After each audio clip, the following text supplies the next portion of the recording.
Muy bien, vamos a continuar con esto. Ahora sí vamos a charlar de lo que sería esta parte, enfermedad coronaria, que es lo que estuvimos hablando en el práctico, ¿sí? Vamos a tratar de hacerlo un poquito más dinámico para que no demorarnos tanto. Un segundito que...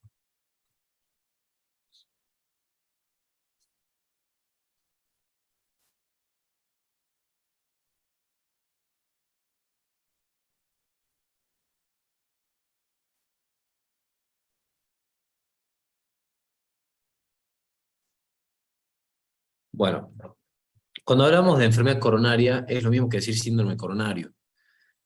Acuérdense que básicamente esto se da porque hay un insuficiente aporte de sangre, justamente porque hay una patología coronaria. Bien. Lo más frecuente, y esto lo vamos a ver más adelante, es debido al depósito de placas de ateroma, ¿sí? Que ya lo vamos a estudiar más adelante, lo que viene a ser la ateromatosis. Que eso generaría, en algunos casos, que haya disminución del flujo sanguíneo, que a veces se obstruye. En otros casos, en la menor frecuencia de las situaciones, puede llegar a producirse la circunstancia o la situación en la cual hay un espasmo de la arteria coronaria y que eso también produciría disminución del flujo sanguíneo coronario. Causas más inusuales, que hay una embolia de la arteria coronaria, muy poco frecuente, disección de la arteria coronaria, aneurisma o vasculitis. Vean que no son situaciones tan frecuentes.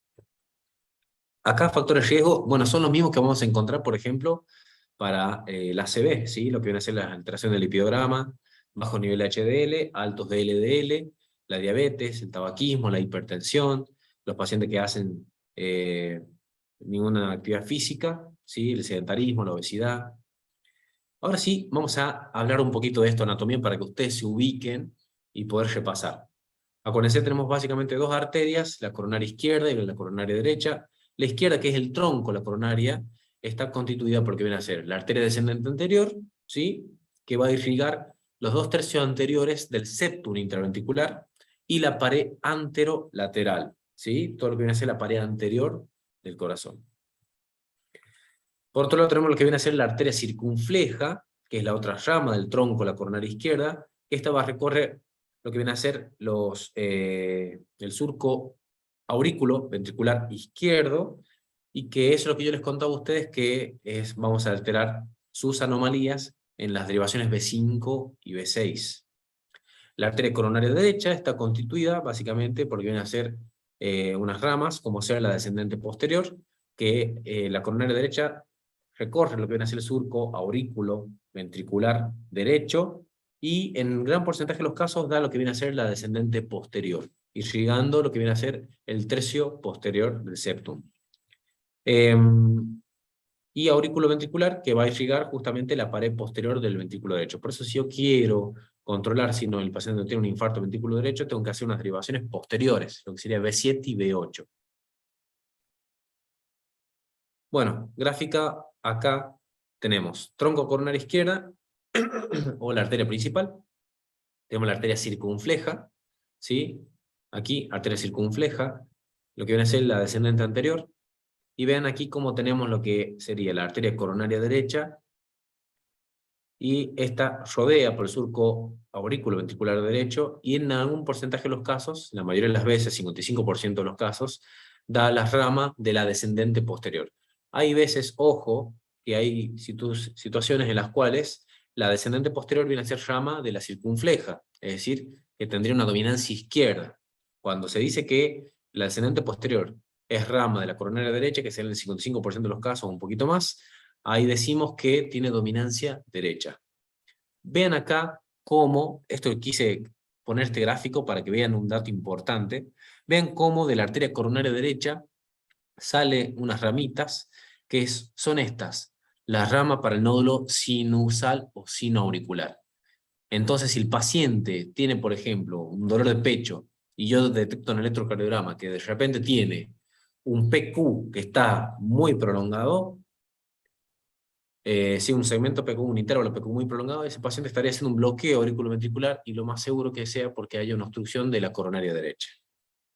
Entonces, siempre hay que prestar atención si un bloqueo, en este caso nuevo, no sea un fenómeno justamente de un síndrome coronario.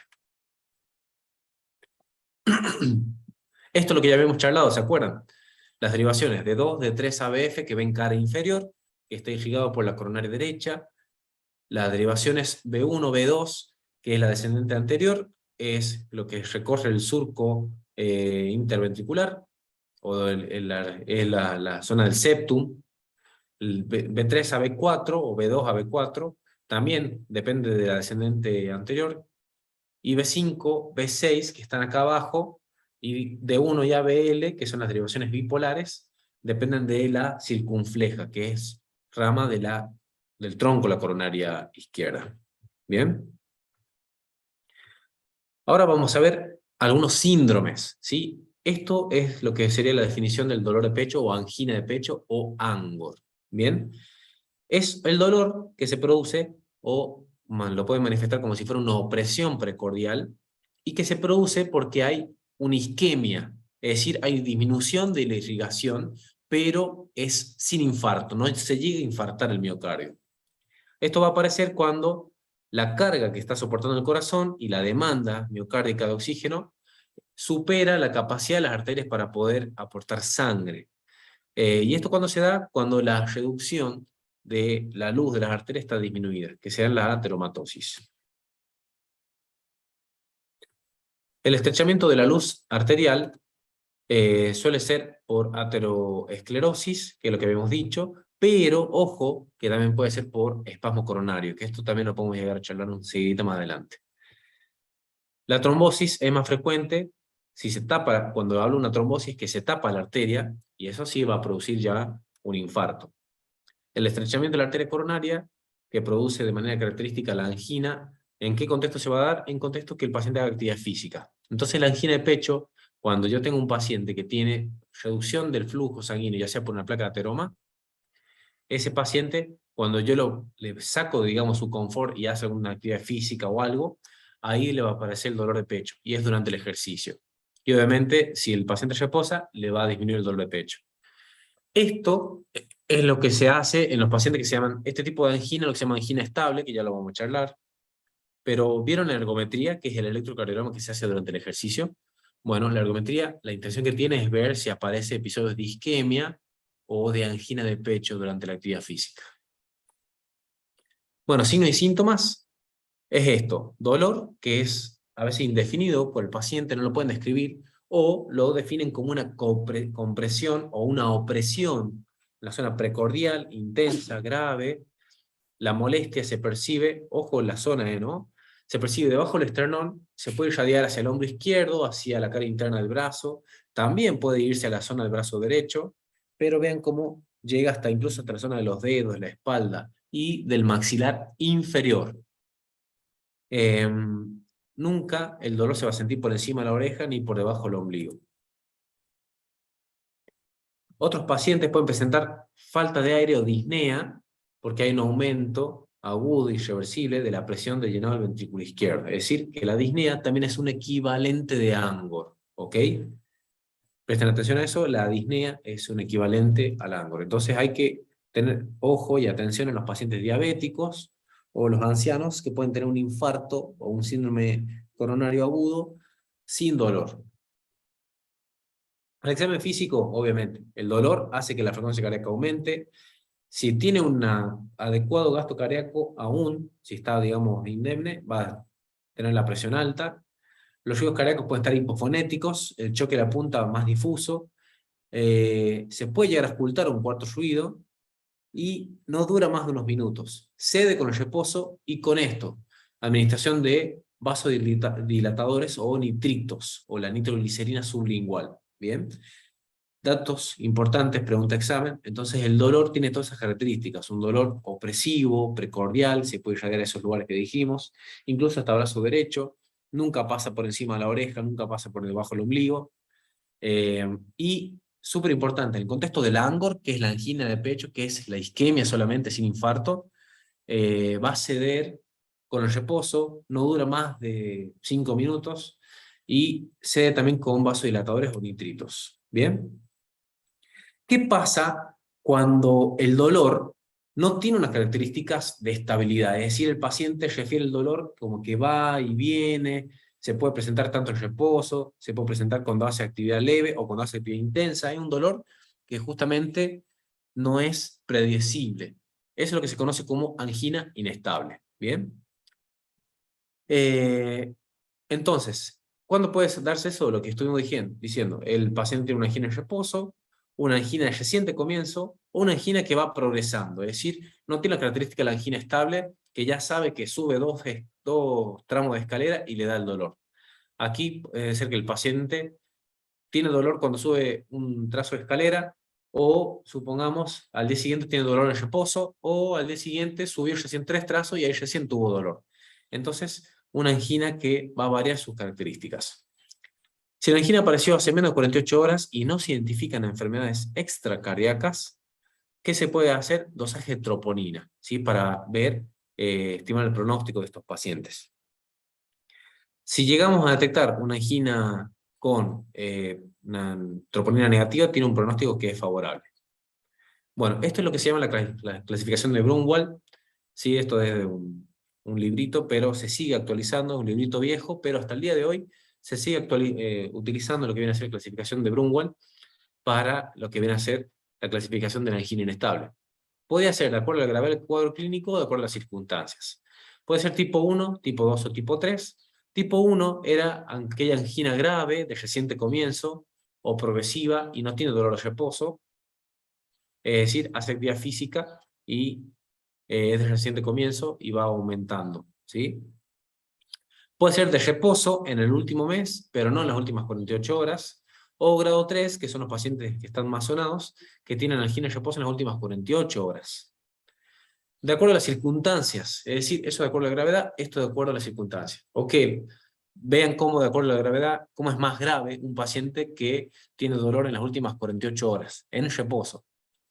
Dentro de las circunstancias, ¿sí? Puede ser tipo A, B o C. Tipo A, que se produce en presencia de condiciones extracardíacas. ¿Qué le pasó al paciente, por ejemplo? Tuvo una angina inestable secundaria a que tuvo fiebre, a que tuvo un cuadro de hipertiroidismo, etc. Entonces, una circunstancia extracardíaca ha hecho que se intensifique la isquemia. Se produce en contexto de ausencia de condiciones extracardíacas, ahí sí sería un problema netamente cardíaco. O tipo C, se produce en un paciente 2 semanas posterior a un infarto por miocardio, ¿sí? ¿Cómo se hace el diagnóstico? Bueno, estamos hablando de la angina, ¿sí? El diagnóstico, tanto la angina estable como inestable, son los síntomas típicos, las características del dolor, ¿bien? Un paciente que tenga una angina inestable puede llegar a tener algunas alteraciones electrocardiográficas, y el paciente de la angina estable también, pero algunas que son características. Por ejemplo, el paciente tiene una angina inestable, puede llegar a tener esto, un infradesnivel de segmento ST, lo que estuvimos charlando. Eso es típico de los síndromes coronarios sin elevación del ST. Eso significa esta sigla, síndrome coronario agudo sin elevación del ST. Puede tener un supradesnivel del ST, reducción de las ondas, de la onda R, trastorno de la conducción interventricular, así que tenga un bloqueo de llama, ojo con los bloqueos de llama izquierda nuevos, o arritmia, así como ser una extrasístole ventricular. Entre la crisis, es decir, si el paciente no tiene dolor, el electro es normal, en reposo, ¿no? El 30% de los pacientes con síntomas típicos de angina de pecho. 70% de estos pacientes sí pueden tener alguna evidencia de un infarto o de hipertrofia ventricular o alteraciones inespecíficas en el segmento ST y la onda T. Bueno, acá vemos, es un electrocardiograma, acá no están todas las derivaciones, está ABR, ABL, ABF, B1, B2, B3, B4, B5, B6.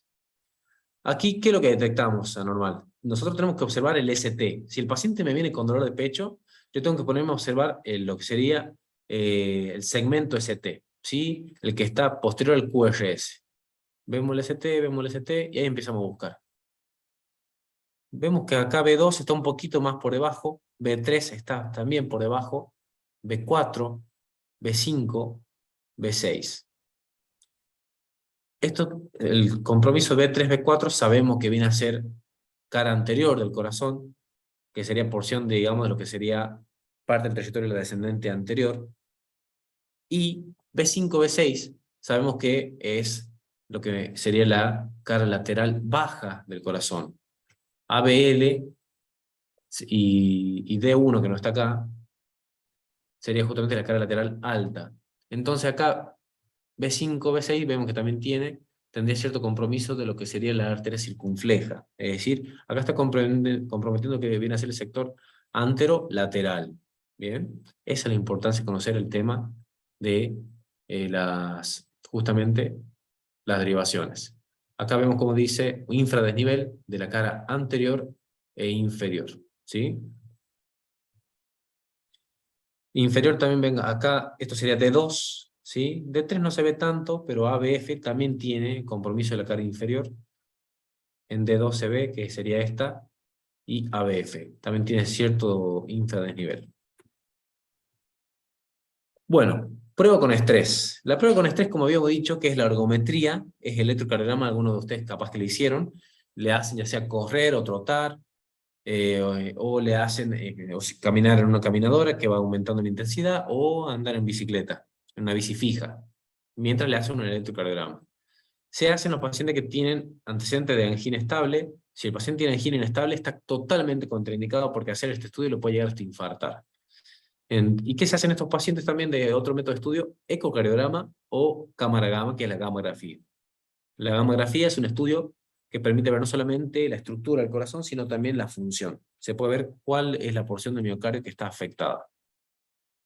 Angiografía coronaria, que sería el gol estándar para detectar si hay una arteria que está totalmente comprometida o está estenosada, y ahí sí es un paciente que se le indicaría colocación de un stent, que son justamente algunas prótesis intravasculares que dilatan la arteria, aplastando todo lo que sería a su alrededor, en este caso la placa de ateroma. Bueno, ahora sí vamos a charlar de esto, lo que es el síndrome coronario agudo. Acá se produce la obstrucción ya de la arteria coronaria, no hay una disminución del flujo como sucedía en la angina. Y obviamente las consecuencias dependen del grado y localización de la obstrucción. Los cuadros grandes, angina inestable, infarto agudo de miocardio sin supranivel del ST, o infarto de miocardio con supranivel del ST y muerte súbita, todos estos entran dentro de lo que sería el síndrome coronario agudo, ¿sí? Es decir, un paciente que tenga una angina inestable grave, ¿sí? Un paciente que haga un síndrome coronario agudo, dolor de pecho, y que no tenga elevación del ST, que era el electrocardiograma que les mostré recién, o el paciente que hace el infarto, propiamente dicho, con elevación del ST, o el paciente que cae muerto, que sería una muerte súbita, todos entran dentro de lo que se llama síndrome coronario agudo, ¿bien? Todos se manifiestan de la misma forma, con dolor de pecho, salvo la muerte súbita, que es el paciente que cae muerto, ¿sí? Volvemos a mencionar un poquito acá dentro del síndrome coronario la angina inestable. ¿Por qué? Porque la angina inestable, en algunos casos, eh, antes tenía también otras definiciones, ¿sí? Eh, a veces se llamaba esto que se llama síndrome intermedio, que es la angina previa al infarto. Entonces son algunos sinónimos que lo pueden llegar a encontrar. Si ustedes llegan a leer lo que sería el episodio de dolor de pecho en el libro El Caíno Sánchez, que es un libro viejito, ustedes van a ver que ahí sale esa clasificación de lo que se llama síndrome intermedio, pero hoy en día no utilizamos esa clasificación, sino que todos esos términos, lo que era la angina previa al infarto, el síndrome intermedio, o insuficiencia coronaria aguda, estos términos han sido englobados dentro de lo que sería la angina inestable.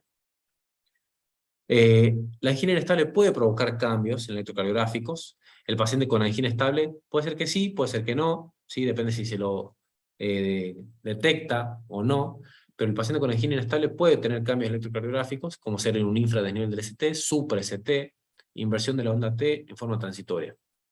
Estos pacientes, la concentración de CPK no aumenta, pero la troponina, o la troponina I o la T, se pueden llegar a elevar un poco. Nosotros cuando solicitamos troponina, pedimos troponina y directamente nos hacen dosaje de troponina, ¿sí? A veces pues, se puede pedir en forma específica, pero generalmente hacemos solamente dosaje de troponina, que es la más específica. Pequeño dato, un paciente nos pasó hace un par de años, un paciente consulta en la guardia del hospital, está sintomático en el momento de la consulta, pero refirió que tuvo dolor de pecho 3 horas previo al momento del ingreso, al momento de la consulta. Es decir, llega a eso de la 1 de la mañana y dijo que tuvo dolor de pecho eso de las 9 de la noche y que ya no tenía más dolor. ¿Ese paciente lo puedo mandar a la casa? No. Porque le digo, bueno, ya se le pasó, vaya a la casa. No. ¿Qué es lo que se hace? Se hace el electrocardiograma. ese paciente puede ser que tenga un electrocardiograma normal, pero si me dijo que tuvo dolor, puede ser que yo detecte o no detecte alteración en el electrocardiograma. Pero en el caso de ese paciente, lo que sí tuvo justamente, tenía un pequeño infradesnivel en lo que viene a ser la cara anterior, en B1, B2 y B3, B4.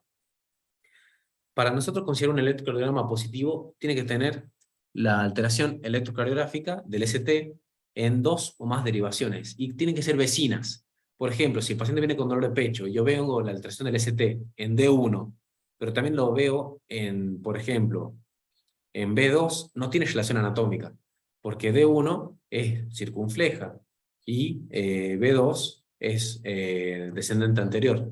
Entonces sí o sí tienen que ser 2 derivaciones vecinas. Derivaciones vecinas, ¿qué sería? D2, D3, ABF, lo que sea cara lateral alta, B1, D1, ABL, B5, B6, cara lateral baja, cara diafragmática, lo que dijimos, D2, D3, ABF, y cara anterior, B1 a B4. ¿Bien?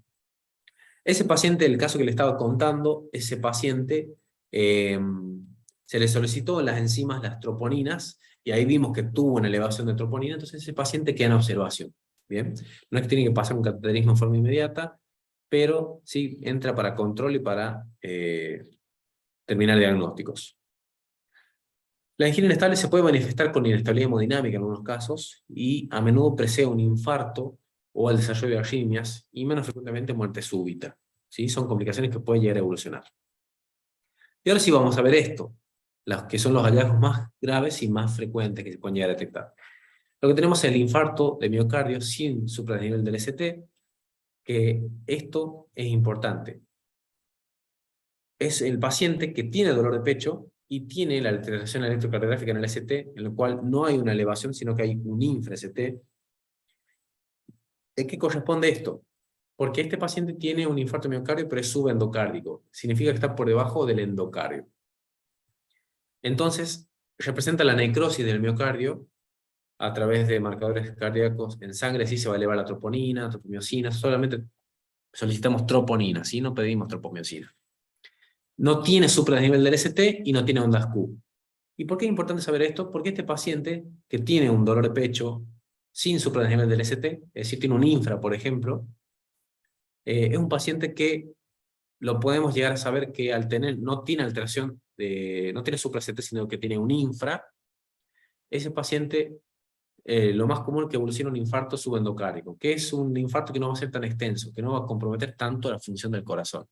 Entonces es un paciente que sí hay que dejarlo en observación, pero no tiene que pasar inmediatamente a una mesa de cateterismo. Pueden encontrarse cambios como infradesnivel del ST, puede tener inversión de la onda T en lugar que se hagan muy negativas, o puede tener ambos hallazgos. Mientras que si yo hablo del paciente con infarto de miocardio con supradesnivel del ST, es un paciente que tiene un infarto transmural. Es decir, aquí el paciente está teniendo una injuria o una lesión subepicárdica, es decir, la zona del pericardio, ¿sí? O mejor dicho, el epicardio sería la parte más externa del miocardio. Acordémonos las capas del corazón: endocardio, miocardio, pericardio. El pericardio es la serosa. Entonces, la parte del miocardio que está en vecindad de lo que sería la serosa pericárdica es lo que se conoce como epicardio. ¿Y eso por qué tiene importancia y por qué es importante conocerlo? Porque el paciente que te hace un supra-ST tiene más tendencia, más chance, más riesgo de evolucionar a un infarto transmural.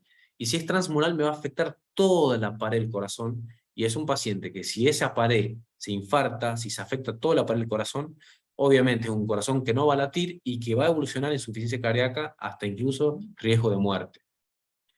Entonces, este paciente va a tener una necrosis miocárdica asociada con cambios electrocardiográficos que son los supra-ST y que no revierte rápidamente cuando se administra nitroglicerina. Siempre al paciente con dolor de pecho se administra algo para el dolor y vasodilatadores. Pues ya tener un bloqueo llama izquierda también, de comienzo reciente, que eso también tenemos que llegar a detectarlo. Y en algunos casos, si el infarto ya se produjo, vamos a ver ondas Q, bien gruesas, bien melladas, que son ondas Q patológicas. Este paciente, tanto la troponina como la CPK están elevadas, Y este paciente sí es un paciente que apura, porque si yo no lo paso a una sala de hemodinamia inmediatamente, puede hacer un paro cardíaco. ¿Bien? Entonces, signos y síntomas. Entonces, chicos, para que les quede, infarto agudo miocardio, síndrome coronario, paciente con dolor de pecho, con supra-ST, hace infarto transmural y es un paciente que hay que atenderlo inmediatamente. Paciente con infarto de miocardio, un síndrome coronario, es decir, dolor de pecho, y en el electro no tiene un supra-ST, tiene un infra o tiene ondas T negativas, este paciente sería una evolución de una necrosis de tipo subendocárdica, puede llegar a dejarse internado, pero en observación y no hace falta meterle un cateterismo tan prontamente, incluso hasta 48 horas se puede llegar a esperar. ¿Qué signos y síntomas vamos a tener? Los síntomas de ambos tipos de infarto son los mismos, es decir, el dolor de pecho, ¿sí? Algunos pacientes dicen que pueden llegar a tener síntomas prodrómicos. El primer síntoma, obviamente, el dolor visceral, un dolor que es sordo, mal referido, a nivel subesternal, lo puede referir como una compresión también, se puede irradiar a espalda, mandíbula, brazo izquierdo, brazo derecho. El dolor es similar a la angina de pecho, pero es más intenso y más prolongado, dura más de 5 minutos, se puede asociar a náuseas, a vómitos, y se alivia menos o temporalmente con el reposo o con la nitroglicerina. Pero hay veces que algunos dolores son tan intensos que con la nitroglicerina no ceden y se le administra morfina. 20% de los infartos suelen ser silentes y se da con mayor frecuencia en los diabéticos. Lo que habíamos dicho de los ancianos y los diabéticos que pueden tener infartos sin dolor. Ojo que los ancianos también pueden tener solamente disnea, ¿sí? A veces algunos pacientes tienen inquietud, miedo, tienen una sensación de muerte inminente. Una vez una compañera nos contó que un paciente que se estaba infartando consultó porque tenía un desasosiego, estaba como inquieto, no sabía por qué, y le hace un electro y tiene un supra-ST. Puede presentar náuseas y vómitos, y en especial cuando el infarto afecta a la pared inferior, ¿sí? En ocasiones predomina la disnea, la debilidad provocada por insuficiencia del ventrículo izquierdo. Puede evolucionar en algunos casos de edema agudo de pulmón, que ya ahora vamos a explicar algo de lo que sería el hallazgo clínico de estos pacientes. Shock o a veces el arritmia es tan, perdón, el infarto es tan extenso, compromete tanto miocardio que ese corazón no funciona bien y evoluciona una arritmia. Entonces el paciente que hace esto puede hacer una muerte súbita también, que hace una fibrilación ventricular, podría llegar a ser una muerte súbita. El examen físico, la piel puede estar fría, pálida, sudorosa, acuérdense los signos de shock que estuvimos viendo ayer en el práctico, puede detectarse cianosis periférica o central, y pueden tener un pulso que es filiforme o es débil, y la TA es variable, ¿sí? El infarto del ventrículo derecho provoca aumento de la presión del llenado del ventrículo derecho, distensión de las venas yugulares, los campos pulmonares van a estar limpios e hipotensión arterial. ¿Por qué decimos que los campos pulmonares están limpios? Porque si el paciente tiene falla izquierda, ese sí hace edema agudo de pulmón y sí voy a ver los pulmones que están ingurgitados. Mientras que el paciente que tiene un infarto del ventrículo derecho, acuérdense que el ventrículo derecho irriga sangre al pulmón, entonces va a haber una hipoperfusión pulmonar. Perdón. ¿Qué hay que hacer? Bueno, electrocardiogramas seriados, medición de los marcadores. Los pacientes tienen que pasar en geografía, sobre todo si tiene supradesnivel del ST, hacer un cine coronario. Y vean cómo se puede hacer una angiografía tardía entre las 24 y 48 horas de evolución de la enfermedad. Es decir, los que tienen infarto sin supra-ST, es decir, el infarto con infra-ST o una angina inestable. Sobre todo si la angina inestable, ojo, si la angina inestable tiene supra-ST, el paciente se lo considera de riesgo y ese sí tiene que ir rápido a un cine coronario. Pero si no, puede llegar a esperarse hasta 24 o 48 horas. Bueno, acá unos grafiquitos para que ustedes entiendan. Acá podemos ver, están señalado bastante bien señalado con las flechas. Vean cómo está muy claro el supra-ST en lo que viene a ser cara anterior, en B2, B3, B4 también. Aquí, a ver, ¿dónde está la alteración? Aquí. Vemos cómo el paciente tiene un supra-ST en cara inferior, D2, D3. Saltamos acá ABF, son derivaciones vecinas. Entonces este paciente tiene un síndrome coronario con elevación del ST. Vean cómo tiene las ondas T oponentes. ya vamos a ver justamente en evaluación del síndrome coronario, cómo se clasifica el hecho de que tenemos el supra-ST. Generalmente cuando tenemos una alteración de la onda T, significa que el paciente está haciendo una isquemia, ¿sí? Mientras que cuando ya hay alteración del ST, supra o infra-ST, el paciente ahí ya está haciendo justamente una lesión o una injuria. Ya cuando la necrosis se produce, ya se produce las ondas Q patológicas, que eso ya lo vamos a ver enseguida. Ahora vamos a continuar con la segunda parte, que sería evaluación de síndrome coronario, y vamos a ahondar un poquito más en la parte de electro.